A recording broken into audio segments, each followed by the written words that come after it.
right, old school NBA fans, self-research, NBA facts. Got another video for you.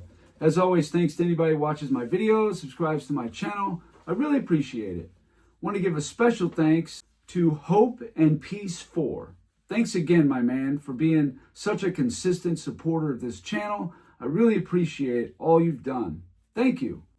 And this video here is quite simply why the new media, people like Nick Wright, Shannon Sharp, they've gone out of their way trying to make a case that Scottie Pippen was the savior of Michael Jordan's career. So we can sit and debate about what would have happened had Pippen not been there and the impact he had and the competition in the league at that time. We could go back and forth. You could analyze all this data. You could do whatever you want. But something that really never gets mentioned, which has been my pushback, why is it just Scottie Pippen?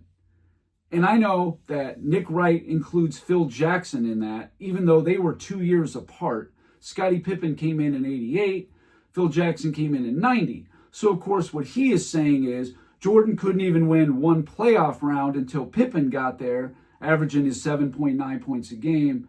He couldn't do anything until Pippen got there to even win anything in the playoffs. But to win a championship, he needed Pippen and Phil Jackson. But again, you could make that case with just about anything.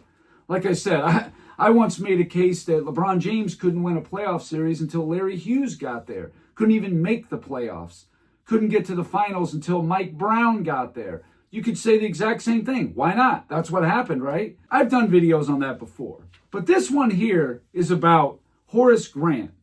And where does he fall in all this? Was he just considered a role player that was, not really that impactful? Because I'm going to show you some numbers that actually were a little eye-opening for me. Because Horace Grant is a whole lot closer to Scottie Pippen than Scottie Pippen is to Michael Jordan. People who like to make the case that Jordan is 1A and Pippen was the 1B on the Bulls, I think you guys are way off base. Michael Jordan is the 1, and then you have Scottie Pippen as the 2A and Horace Grant as the 2B. So maybe together, Pippen and Grant, sure, progressed and improved the team. No doubt about it. Jordan was never going to be able to win by himself in such a good conference with so many quality teams. But I got some evidence here that points to Horace Grant was actually a pretty good player and a lot more impactful than the media wants to give him credit for. And I don't understand why. Is it because if it's two players, now it somehow makes Jordan look better, or just because it's the one guy in Pippen that it's Scottie Pippen, it was so good and Jordan couldn't do anything without him? But the fact is, it was a package. It was the both of them. People seem to forget. Horace Grant was a lottery pick. This guy wasn't like some back-end second round. No, Horace Grant was not a star player. He's not a Hall of Famer. He did make 4 all-defensive teams. I think he made 1 all-star in a really weakened East, whatever. Point is, Horace Grant was almost as impactful as Scottie Pippen. He was. No, he wasn't as good a player. No. And he was not as impactful. No. But he was really close to Pippen, way more than Pippen was to Jordan. It's not even close. The first thing we want to look at is real simple, the minutes played. The 6 years that Pippen, Jordan, and Horace Grant played together. You look at it and you add up the 6 years, the average of those 6 years in minutes played, Pippen played about 1.5 minutes per game more than Horace Grant did. And of course, Jordan played almost 5 minutes more than Pippen did. Okay, it's to be expected he's going to have more stats, that kind of thing. The points per game, Pippen, in 1.5 minutes, averaged right at 16 points a game for those 6 seasons that he played with Michael Jordan and Horace Grant at the same time. Horace Grant averaged 12.22. Michael Jordan averaged 32.55. So that's more than Pippen and Grant combined by 4 points. And if you look at the field goal attempts, in the 6 years, Scottie Pippen attempted 13.35 field goal attempts per game in those 6 years. Horace Grant only averaged 9.48. It stands to reason that Pippen averaged about 3.8 more points per game than Horace Grant did on about 4 more shots. They were both about the same on free throw shooting, so right around 70%, the two of them. Nothing really telling there. They played different positions, so you can't go by comparing rebounds and blocks and assists. Horace Grant was not a guy who could go get his own shot as far as like taking it to the hole, put a move on somebody, do a spin move. That was not his game. He could hit a wide open 15-footer, and he was good on the offensive rebounding. If you give him a wide open dunk, that kind of thing. Yeah, Horace Grant was a nice, solid player. The only difference that I saw was Pippen really was more of I can create my shot a little better than Horace Grant can. And of course, the on-ball defense, definitely Pippen was the better player. No question. But they just did different things. Horace Grant had to deal with some pretty good power forwards in that time. But if you go to the advanced analytics, value over replacement, in the 6 years Pippen and Grant played together with Jordan, well, Michael Jordan is obviously dwarfing them like crazy. He's at 10.78. I mean, it's a joke to even think about comparing Scottie Pippen to Michael Jordan. But Pippen to Grant, yeah, that's a comparison worth having. Scottie Pippen was at 3.68 and Grant is at 2.35. Yeah, there's a little gap there, but it's pretty close. And I don't put a ton of stock in advanced analytics. A lot of it is because I don't understand them, and I'm not sure that all of it is 100% accurate of telling the whole story. But this is all I really have to try to compare these guys. In PER, Scottie Pippen was at 17.55 in the 6 years. Horace Grant was at 16.53, only a difference of 1 in PER, player efficiency rating. In fact, in 1990, Horace Grant was more efficient than Pippen was. And of course, Michael Jordan's sitting here at 30.5, dwarfs them both. How about box plus minus? A lot of people have said that this is the most accurate one. I've heard people say box plus minus is pretty good as far as allowing points, how the team did when you were on the floor. Okay. Well, Scottie Pippen in box plus minus was at 2.48 in the 6 years. Horace Grant at 1.13. So that's about a 1 1/4 difference, where Michael Jordan is over four times more than Scottie Pippen. Again, dwarfing him. In win shares, Michael Jordan averaged in the 6 years 19.2. Now, it's understandable. Jordan played more minutes. He was in his prime when these guys came into the league. It took him a couple years to develop, even though they were 22-year-old rookies. This isn't like the modern NBA where you have all these 19-year-olds running around. But still, in a league full of grown men, no teenagers, well, Scottie Pippen averaged 7.41 win shares per season in the 6 years. Horace Grant averaged 8.68. That's 1 1/4 more wins per season, according to what they say about win shares. Again, you put however much stock you want into it. But Michael Jordan is at 19.2, which again is better than the two of them combined. And I got a clip here of Horace Grant of one of his better games, a 30-point game against the Pacers back in 1992. You can see what his game was. This game really showed what Horace Grant's strengths were. If he's hitting, you can just give him that wide open 15-footer. He killed the Bulls in 95 on it, and then he'll get open. He moves well without the ball. He played really well in the triangle. Here you go. Big Bill. Back to Horace, top of the circle, jump shot on the way, and Horace Grant.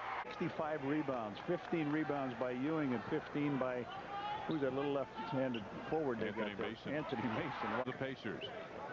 BJ goes on top. Pippen off the screen. Rick Smits tries to pick him up. Pippen goes baseline, hands to Grant for the slam.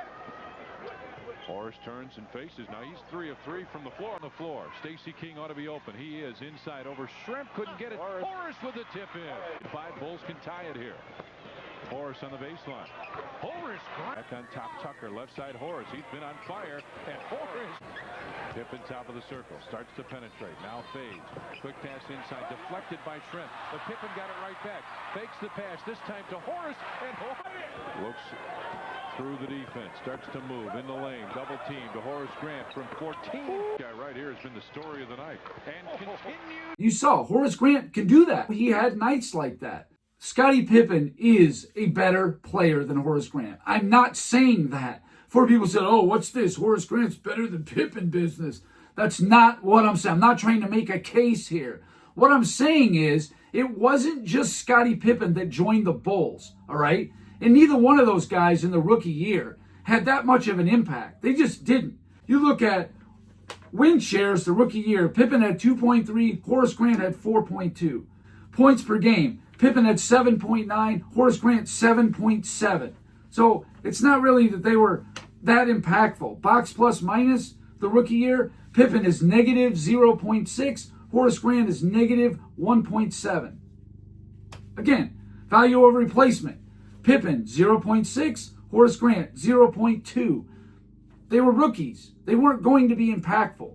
But as a package, getting development, 2, 3, 4 years into the league, yeah, they turned into really good players that meshed well with Michael Jordan and the triangle offense. Horace Grant did have a moment, if you will. I tried to think of what was Scottie Pippen's most impactful playoff moment. The only play that I could think of, I believe, was in 1997 in Game 6 in the finals, where Utah was trying to come down and either take the lead or tie. I think it was either a 2 or 3 point game. And there was a bad pass across the court, and Pippen tipped it to Tony Kukoc, who went in for a dunk right as time expired, and the Bulls won it. I'm pretty sure that was 97. That was really all I could think of when it comes to Pippen. Horace Grant did have a moment. And if you guys don't remember it, here you go to refresh your memory. It was actually not just one play, but a sequence. And I'm not talking about the 1993 East Finals, where he had a lot to do with that play at the end. I guess it was Pippen and Horace Grant with Jordan, the three of them combined doing that. But this sequence here is almost all Horace Grant. Steam, try to keep him in the middle of the floor. Well, Pippen got the step. Here's Paxson for three. Yes! The Bulls take a 1-point lead, and Phoenix calls for time with 9-10 seconds to go. Evan Johnson will inbound. Oliver Miller plays it. Here's Johnson. Johnson gets, no, he could not get it off. Knocked away by Grant. It's all over. The Chicago Bulls have made it 3 straight NBA championships. Horace Grant gets the ball. The defense is drawn to the right side because that's the side Jordan was on. Everybody figured, well, Jordan's going to take the last shot. But without any hesitation, Grant takes the ball, throws it to the left side to a wide open Paxson, hits the three. They go up 1. But then the game wasn't over. There was still 3 or 4 seconds left. Kevin Johnson, as you saw, inbounded the ball. They gave it right back to him, who was going to hit a top of the key shot. But Horace Grant just came over and swatted it. That was it. Champions on the spot. So Horace Grant did have a nice, impactful moment in the playoffs. Absolutely, with the Bulls. And he had some with Orlando, too. Also, Horace Grant, when he went to Orlando, Nick Wright likes to play this game a lot about, oh, they improved by this, or LeBron left and they fell apart and all that. Well, Horace Grant took Orlando, there was a 50-win team the year before, who did not get very far in 94 at all. And then I believe they lost in the first round, wasn't it? They got beat by Indiana. Pretty sure that's right. While Orlando got beat in the first round by Indiana, the 4-5 matchup, the next year, in 1995, they win 57 games. So the Nick Wright logic is he improved them by 7 wins and helped get them to the finals. Of course, that's the Nick Wright logic. Let's use that, right? Dumb. I think it was impactful, sure, but he was not the reason why they got to the finals alone. It was obviously Shaq and Penny leading the way. If you look at 1994 Bulls, that Nick Wright loves to talk about, oh, they only lost 2 less games than in 93. Okay, well then what happened in 95 when Horace Grant went away? Ron Harper, who you said was a really good defender on the second three-peat Bulls, he was on the 95. You essentially traded Ron Harper for Horace Grant. Horace Grant went to Orlando. They were 34-31. And I did the math. They were on pace to be a 42.9 win team without Jordan. Jordan never comes back. They're going to win 43 games. That would have got you about the 6th or the 7th seed. Horace Grant maybe was a pretty impactful player. Now, I don't think that is the only thing that had to do with it, but certainly part of it, I'm sure. They didn't have a power forward anymore. You know what I mean? Absolutely. It's funny that a player like Horace Grant isn't impactful until he's not around anymore. But I just think if you want to talk about the Bulls got better, Jordan was having a hard time with the stacked East teams, with the journeyman he had in the front court. Absolutely, no doubt about it. But if you want to talk about why and how they got better, a big reason was because of the package of Pippen and Horace Grant, who developed together, and together they improved that team dramatically. I think that Bill Cartwright had, some impact, sure, on defense, whatever. But really, those two guys were the most impactful. This was not just Pippen. I can't stand when Nick Wright says that stuff. So anyway, that's all I got for this video. Thank you guys for watching. If you liked it, please hit the like button. If you wouldn't mind sharing the video, that would be great. If you haven't subscribed already, please do. I've been giving daily content. And that's it. Until next time.